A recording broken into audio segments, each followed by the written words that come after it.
Hey, bienvenue sur Tank, le podcast de Miss Romy. Ici, nous parlons de tout, d'actualité, de mode, de tout en fait. Déjà, avant toute chose, abonnez-vous, likez et partagez. Ça ne va pas vous enlever quelque chose sur votre corps. Merci bien. Pour cet épisode, nous allons parler des mariages traditionnels de nos jours. Pourquoi j'ai envie de parler de ça? Parce que je me rends compte que déjà tous les mariages se ressemblent. Et nous sommes en fin d'année, c'est la période des mariages. Donc, quand on parle.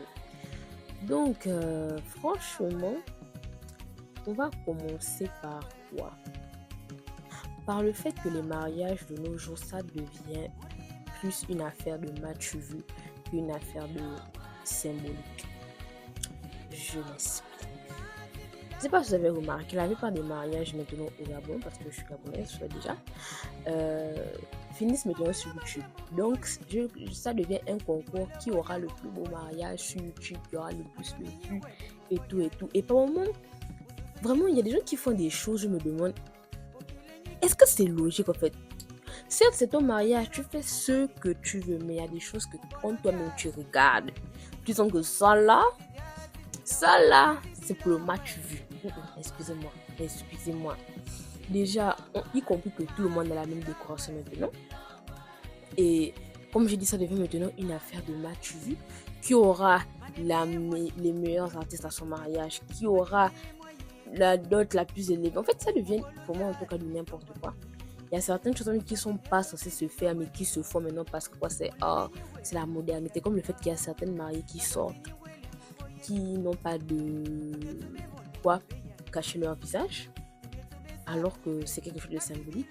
Ou celles même qui n'ont pas de panier. Mais genre, sérieusement, tu fais un mariage coutumier au Gabon et tu n'as pas un panier.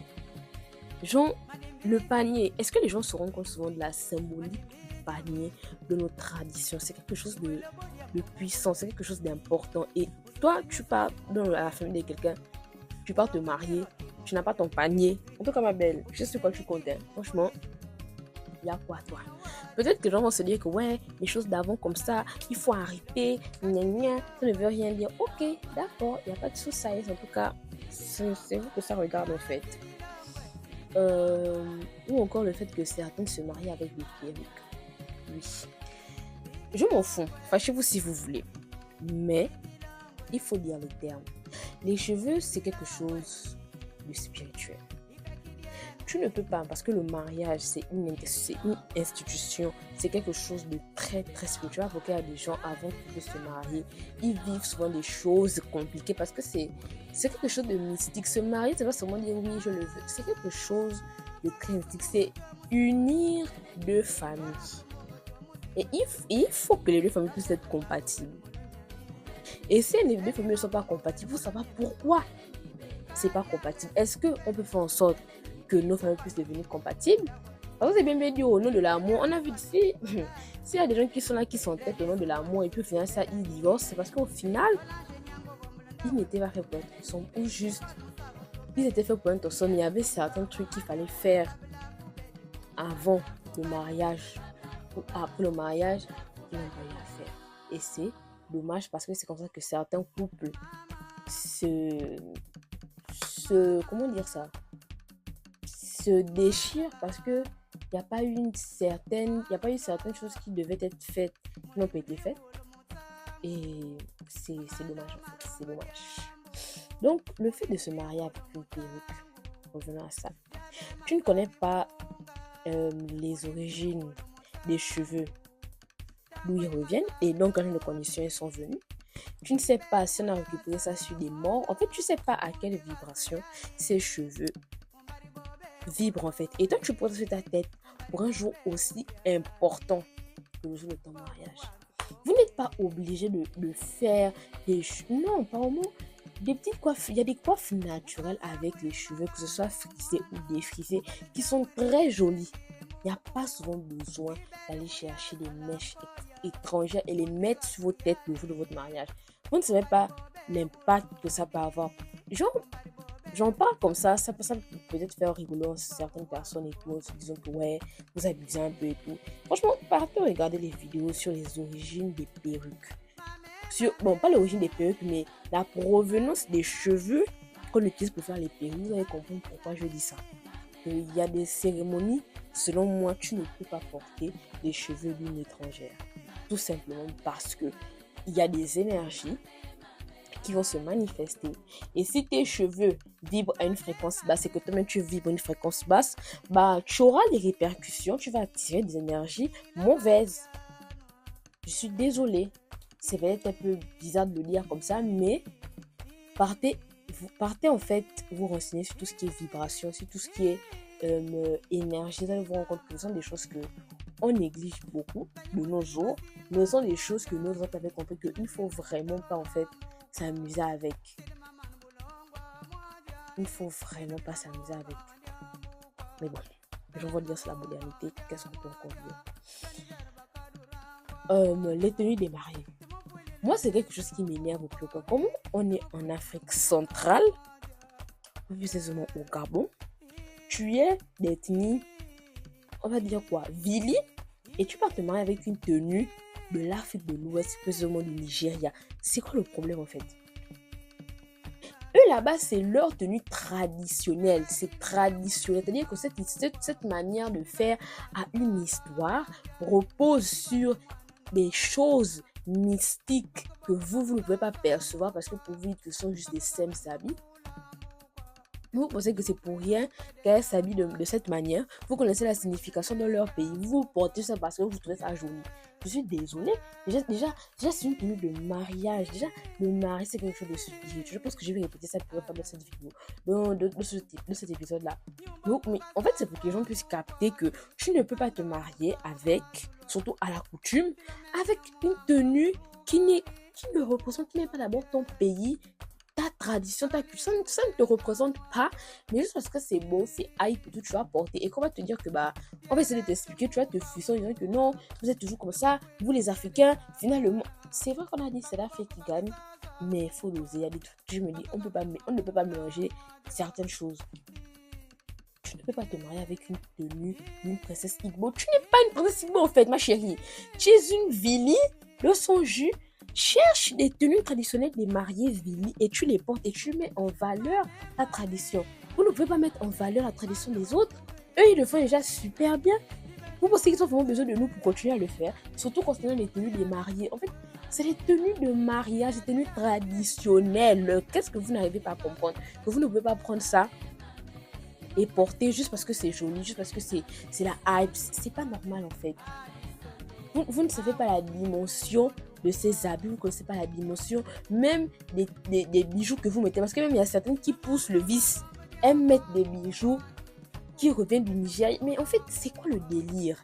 Donc le raffia, les koris et plein d'autres catégories de pannes, les pannes au koé et tout et compagnie. Donc ça, c'est pas beau. Ça, c'est pas bien. Mais quand quelqu'un d'autre va venir prendre et mettre son valeur, là, vous allez dire que oui, ils ont volé. Mais pourquoi vous, d'abord, en tant qu'Africain, vous ne mettez pas en valeur vos choses? Pourquoi quand il y a une communauté africaine qui se distingue des autres, tout le monde veut se raccrocher à ça, mais tout le monde veut se raccrocher à ça. Puis ils ont reçu à mettre en lumière une partie de leur savoir-faire, une partie de leur tradition, une partie de leur culture. Parce qu'ils ont été, comment dire ça? Ils ont été soutenus par leur population. Mais vous, essayez, on va dire, essayez, faites la même chose en fait. Mettez en valeur les créateurs gabonais qui font du bon travail, qui font des créations originales made in Gabon avec des matériaux gabonais. À un moment donné, soyons crédibles en fait. Soyons crédibles. Avec le raffia, on peut faire plein de choses. Avec le pain au coin, on peut faire plein. Avec les coquillages, les coris, les trucs, on peut faire plein de choses. Pourquoi aller chercher les bijoux d'une autre communauté? Tu connais l'histoire de ces bijoux? Tu connais pourquoi on les porte? Pourquoi elles portent tel nom? Pourquoi elles mettent ça comme ci? Pourquoi? Quand tu mets ce nom pour mettre, tu connais quelle entité tu peux attirer? Et un jour aussi symbolique que ton mariage, tu es vêtu des tenues d'ailleurs. Ça n'interpelle personne. À part tout ça, ils sont sans rancune. Ensuite, après les tenues, on a le fait que j'ai l'impression que les mariages aujourd'hui, toutes les décorations sont pareilles. Soyez un peu plus créatif, s'il vous plaît, la créativité. Parce que tu pars à gauche, tu sais que tu pars à droite, tu pars à gauche, c'est la même chose. Ayez un peu de créativité. Et puis, il y a une autre affaire là, l'éventail. L'éventail, c'est pas de notre culture gabonaise. Je m'en fous, fâchez-moi si vous voulez. La femme, quand elle sortait, elle avait une feuille de bananier ou une feuille de palmier parce que ce sont des choses symboliques. Eux, ils ont l'éventail parce que traditionnellement, culturellement, c'est dans leur... C'est pour eux, en fait. Ils ont des choses que quand tu vas leur demander qu'est-ce que ça signifie sur le plan spirituel, eux, ils seront capables de te dire ce que ça signifie sur le plan spirituel. Mais tu vas demander à quelqu'un l'éventail signifie quoi chez les Muchogo. Déjà, ça n'existe pas en langue. Deux, c'est pas nos choses. Nous, on a la feuille de bananier, on a comment on appelle les feuilles de palmier. En fait, on a plein de choses symboliques à nous qui sont des choses. En fait, quand vous allez connaître la dimension de certaines choses, de certaines significations, je pense que ça vous allez commencer à arrêter de vouloir faire les mariages comme les autres. Parce que on arrive bientôt en 2027 et j'ai l'impression que ça ne va pas s'estomper. Aujourd'hui, les mariages deviennent un show, surtout les mariages coutumiers, ça devient vraiment une histoire de showcase. Tu te demandes, mais c'est un mariage ou c'est quoi, c'est comment? Les gars, rendez-vous compte que c'est deux familles qui vont s'unir et que lors des mariages, il y a beaucoup d'esprits qui sont libres. Beaucoup. Et vous ne pouvez pas vous amuser avec des artifices des autres traditions sous prétexte que c'est la hype. Je suis désolée. Le mariage, c'est quelque chose de traditionnel, quelque chose de culturel. Il faut savoir mettre en valeur, il faut aller demander tout le moment pourquoi chez nous les Tékés, on a besoin de l'enclume. Pourquoi chez nous, les jeunes, les Atogobéens, on met la cuillère entre les pieds du grand frère. Pourquoi il y a la dot de nuit? Parce que ça devient quelque chose de récurrent. Toutes les ethnies maintenant la dot de nuit. Vous la dot de nuit par rapport à quoi? Vous connaissez la signification des dots de nuit? Demandez aux ethnies qui le font depuis, on vous dit la signification de la dot de nuit. Il n'y a jamais eu la dot de nuit dans ta famille. Juste parce que ta copine a eu la dot de nuit, ou bien juste parce que tu commences à faire ça par tout ce qui va la dot de nuit. Tu dis à tes parents, mais les parents veulent dire la dot de nuit. En vertu de quoi? En vertu de quoi toi tu mérites une dot de nuit? Et même encore que, il y a des gens qui ne méritent même pas d'être, on va dire, qui ne sont pas censés être dotés. Comment la dot est présentée de nos jours. Mais comme ce sont des choses qu'on ne connaît pas, on s'en fout de nos traditions. La plupart des Gabonais s'en foutent de leur culture. Ils font les choses pour faire. Et après, demain, quand le mariage va se gâter, ils seront dépassés. Mais est-ce que d'abord, tu as essayé de cerner la dimension spirituelle du mariage coutumier? Parce que moi, je m'en fous du mariage chez les Blancs, là. Encore que, à part signer le papier, là, et puis c'est terminé. Mais pour moi, le vrai mariage chez les Africains, c'est le mariage traditionnel. Et il faut comprendre et il faut savoir qu'est-ce que telle chose signifie. Ne pas se retrouver à faire les choses juste parce qu'il faut les faire. Parce qu'à un moment donné, ça devient, je ne sais même pas comment dire ça, une euphorie collective. Tout le monde veut faire ça, tout le monde veut faire ci. Et même le fait que la dot aujourd'hui a perdu de sa valeur. Les gens se disent que la dot, c'est le matin, c'est l'argent. La dot, ce sont les petits objets symboliques là. Le filet de pêche, le vin de Cannes. Ce sont des choses spirituelles, ce sont des choses dont l'au-delà, ça a une autre dimension en fait. Mais vous, dans votre tête, vous dites que non, c'est le fait de doter la mago à 5 millions, à 6 millions, ce qui veut dire que vous êtes un homme, mais c'est pas l'homme fort, non? Avant, la somme qu'on donnait était symbolique parce qu'on se disait juste, c'est un montant symbolique en fait. La vraie dot a déjà été payée. Ça, c'est juste un montant symbolique pour dire que bon, voilà, hein, un petit truc. Mais aujourd'hui, on met plus l'accent sur l'argent et la quantité. Parce que je dis bien là, quand je précise bien la quantité du matériel. Parce qu'il y a des familles, mon Dieu, mon roi, qui abusent. Et je n'indexe aucune ethnie. Parce qu'aujourd'hui, on se rend compte qu'il y a du désordre concernant les mariages partout. Pour toutes les études du Gabon. Toi, Rick Robert, tu n'as jamais travaillé de ta vie. Dieu t'a donné la grâce de te donner une fille. Toi, maintenant, c'est sûr que tu es venu fonder tes espoirs de vouloir rattraper tous tes écarts financiers. Demandez au pauvre jeune garçon que tu vas payer la dot de ma fille, c'est 10 millions ou rien. Ça va pas ou quoi? C'est quoi? C'est quoi? Quand j'ai payé son école, tu es son parent, tu penses qu'il devait payer ça? Aujourd'hui, tu veux maintenant déposer ça sur une affaire de non, c'est au cerveau, c'est parti de là. Donc, je suis désolée, mon cher. Si tu as mis au monde un enfant, c'est pour que tu puisses te l'occuper. C'est pas aujourd'hui, maintenant, quand quelqu'un veut chercher ta fille, que tu vas chercher à dédommager les années que tu as payés sans scolarité, sans lancer la télé, ça, j'ai malade. C'est quoi, c'est quoi? Juste mon banga. Hein?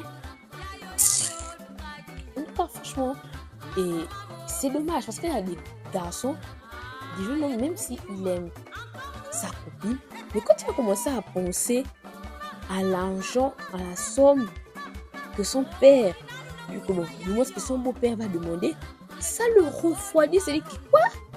Tu vas les dépenser autant ma petite. Donc mieux on fait les choses qu'on tue le temps ensemble jusqu'à... C'est pas grave. C'est méchant de le dire, hein? Mais il y a des gens qui réfléchissent comme ça, c'est juste que si mon autre beau-frère qui est pour ta soeur, on lui a demandé une affaire de, je sais pas, 10 millions. Moi, on va me demander combien. Donc mieux, je ne te marie jamais. Ou bien ceux qui font les fiancés et puis à tout jamais, vous restez fiancés. C'est parce que par moment, ils ont peur de vos familles qui n'ont pas de retenue, qui n'ont pas de gêne de demander jusqu'à parfois les semiers des lits. Genre, c'est là, comment tu vas demander le lit à ton beau-fils, mon Dieu, mon roi, le lit? Genre,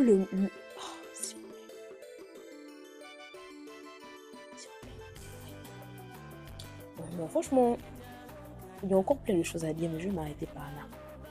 Parce que moi, ça me choque qu'aujourd'hui, le mariage traditionnel, ça me tenant comme ça, soit devenu limite comme un showcase, un truc à faire vite fait, bien fait, pour me faire remarquer. Mais arrêtez, le mariage, c'est plus ultra spirituel, arrêtez de jouer avec. Ou même le fait qu'il y a certaines femmes elles-mêmes qui payent leur dot. En fait, vous ne pouvez pas comprendre que c'est pas normal. Un jour, vous allez comprendre que c'est pas normal. Tu peux aider un peu, même là. C'est question d'aide, il ne faut pas abuser. Parce qu'il y a d'autres qui sont sans gêne jusqu'au bout. Elle va tout payer et puis elle se dit que oh non, on va payer ma demain chérie, on va pas payer ta de toi-même, tu t'es marié à toi-même. Il n'y a rien. C'est nul. Mais bon. Et encore que moi, je suis pour. En fait, je sais pas comment expliquer. Un truc aussi qui me dérange, c'est que celles qui sont dans les choses de Jésus, les couples qui sont dans les grands trucs de Jésus, je suis là. Après, pourquoi au dernier moment, au moment de vous marier, mariez-vous seulement à l'église? Pourquoi vous cherchez à vous marier dans vos coutumes? Laissez ces choses du diable. En tout cas, sur ce, à la prochaine. Prenez soin de vous. La bise.